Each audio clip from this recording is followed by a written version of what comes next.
Hi everybody, this is Nikki and I'm here with a video that is my personal experience, not to be used as medical advice.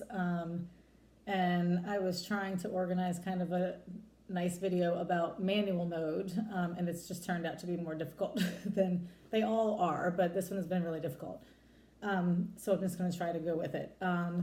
I am making this video because I have this really nice Facebook group, with really nice people, and they are at all different levels of understanding.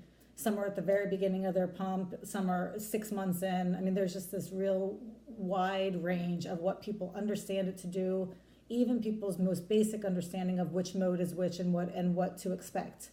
And people are getting thrown for a loop with this thing. And I, having been on it for about 10 months-ish, I've watched this thing do a lot. I've kept binders of notebooks, I've kept logs, and I understand a lot of what it's doing. I also understand it's not going to do those things for everybody. This is binders of stuff that is done to me. But having a group now and getting all these comments on videos, I see that I'm not the only one that this is happening to. So I was trying to figure out how could I help people, my fair Jenny, I'm thinking of you, how can I help them kind of maybe fill in for what they didn't get with training, because 2 hours of training just isn't enough for this pump. So I figured start with manual mode, because to try to go backwards with every single person is really difficult. So maybe start from the very beginning. I went into manual mode, obviously, upon receiving the 670G. I probably immediately turned on the suspend, although I really may not have, because the suspend used to scare me because I was afraid of it not giving me insulin. Not a bad instinct. So let's say I turn on my suspend with the trainer, okay? The reason I'm talking about the suspend here is because the suspend, I think it's something that a lot of people are automatically throwing on and not putting in too much consideration with their settings. And then they don't know about the graph screen, and they don't really use CareLink, or don't understand CareLink. And this 670G begins, and here's the part that I understand is controversial, but it's from the bottom of my heart how I feel. This 670G kind of begins you on this path of it's not delivering as much insulin as you have received on pumps of old, or not delivering as much insulin as you probably need. I know as soon as I say it, I'm like, I can just hear, whatever. But I can show you pages and pages of logs and reports where I've seen this. And it took me a while to realize that it was happening in manual mode too. So manual mode is very, very basic in that it's much like the Medtronic pumps of old.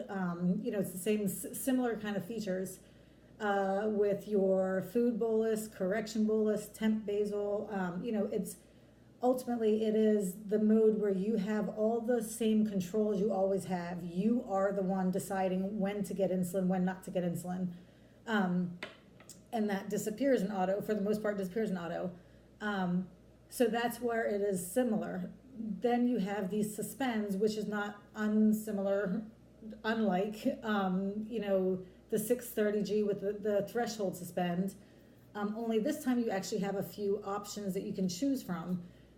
My trainer, because she was busy and because, she's got a lot of people here to work with, basically gave me the equivalent of a factory setting. And I believe that factory setting was the suspend before low at a 70. And the alert thing, I think, was my own personal choice. I think I chose not to use any of the alerts because I didn't feel like I needed them, which was interesting. Anyway, so it was kind of like a factory setting. So I went into manual mode with my pump suspending itself and not telling me, and suspending itself preemptively. And it took me a while to realize what I had done. I had all this organized a second ago. All right, so I'll show you really quickly my first, these are not impressive images, but I will try to show you anyway. This is a CareLink report from 8/2, and this is when I used to have those settings, and that was suspend before low, at a 70, no alerts. And as you can see, there are these big pockets where I'm not getting insulin, and I didn't know about it because I wasn't checking my graph screen. And CareLink, even if I looked at it once a week, I mean, it just wasn't, updated enough. It wasn't current enough for me to be able to understand it. The other thing I'd like you to see is what happens when you suspend, when you have these pockets of suspend, you have blood sugar rises. Now this one, I probably also ate something to try to get my number up for exercise. But you can see a suspend, and then you can see a spike. You can see the suspends, you can see the spike, the suspend, the spike.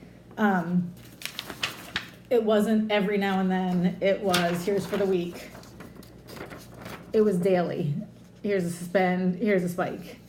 That one looks like I need it. That was overnight. So the overnight ones are just different. A lot of them are necessary, whereas during the day, here's a suspend, here's a spike.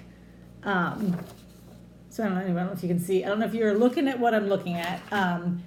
But it was a common thing, and it was in manual mode, and in my mind, it was just my pump. So when I saw those rises, I assumed it was user error. I did not have the greatest control over my blood sugar at the time, and there were a million things that I could have considered were the cause of it way before I would have considered that it had anything to do with my pump, with the exception of changing out infusion sets, and I probably did that about 1,000,000 times, because when all else didn't explain it, then it must have been an infusion set. Anyway, so that was with the settings. So then I went into auto mode. I won't talk about auto mode in this video, but went into auto mode, got mixed results, and began to come back to manual mode. When I came back to manual mode, I still had problems, which then made me feel like I was crazy, because I was like, okay, can't do it in auto mode, can't do it in manual mode. I'm a nut, and I'm not a good diabetic. Then I started to really look at all of it. I started to realize that there were these suspends that were slipping by me. And in fact, I realized that with my alert, I said this is another one of these settings that it doesn't seem like a big deal, but the alert that I had chosen, even after I finally put some on, the alert that I had chosen was the the alert before low. And that one sounds just like it sounds when your blood sugar is dropping. It doesn't sound like an alarm. It doesn't let you know that it's actually doing anything. It just sounds like it's letting you know. I have a bad habit sometimes of clearing alerts without looking at them. And with that one, I'm like, I know what you're doing, and I'd clear it. And then I'd go back and find I'd had all these suspends. So the first thing I did was I changed that alert to alert on low, and it sounds more like this needs your attention, do something about it. Then I had a great conversation with a Facebook member who recommended changing my low, which had never even crossed my mind. So I dropped from a 70 to a 60, and that was a fantastic idea. And there was a lot of improvement. So now I knew it was suspending, and it wasn't suspending quite as often, which kind of gave me back a little bit more control. And then I will show you. So this was with those settings. And as you can see, I should have said in the last one, the shaded areas, those shaded brown, those are the suspends. And now you can see I have a bunch of them, but they're really, really small. Only occasionally do they even get a little bit bigger. And that is because at this point, I knew that my pump was suspending itself, and I was overriding it, because the vast majority of my suspends I don't need to be suspended. I still need insulin. In fact, usually I've already corrected it. And because of this delay, another video, it's now suspending me for something I really don't need, so it's creating a problem. So having changed the settings, I kind of took back some of that control, and that was fantastic.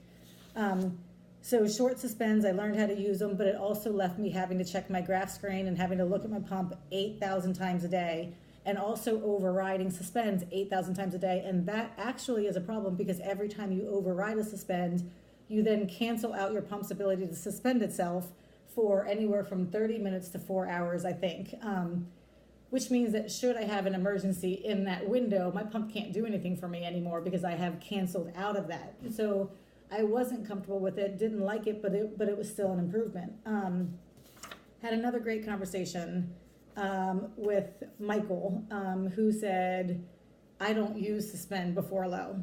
And I was like, oh, it's funny, because it's suspend before low that's really giving me a hard time. He said, I will only use suspend on low. So I was like, you know what, I'm going to go change it. So here I am now at a 60 as my low, with an alert on low to let me know it's suspending, and now a suspend on low rather than a suspend before low, because my pump's SG is just not what it needs to be in order to determine that I do not need insulin. That's it in a nutshell. I don't want my pump predicting for me that I don't need insulin, because 75% of the time I just don't agree. So, but now with the suspend on low, that means if I have treated and I'm still, my SG is still dropping even after that, then it's going to go ahead and kick in a suspend. It's a safety net, and that I'm really okay with. So occasionally I have to override a suspend because I'm like, yeah, no, I've already taken care of it. But sometimes it gets me and I'm like, oh, thank you, because I couldn't quite fix it on my own, and that's okay. Anyway, so this is 1 day's worth, because I wanted to just show you that this is what it looks like. And those are pretty decent, blood sugars. That was probably kettle corn, popcorn. But if I printed out my charts where the suspends were no longer there, you would still see blood sugar rises, but I could tell you why my blood sugar, I'm not proud, but I could tell you. Anyway, this is very long. Your graph screen will show I showed you CareLink reports, but I didn't show a graph screen. That will also show you where there's been a suspend. I learned in manual mode, before I changed the alert, to be checking that graph screen to see if I had been suspended. It was the best behavior I've ever learned on the 670G, and I recommend people doing it, because when you learn it in manual mode and you carry it over into auto mode, it turns out that the auto mode graph screen is carrying a crazy amount of information. I'm way over my limit. I hope you have a great day. Thanks for watching.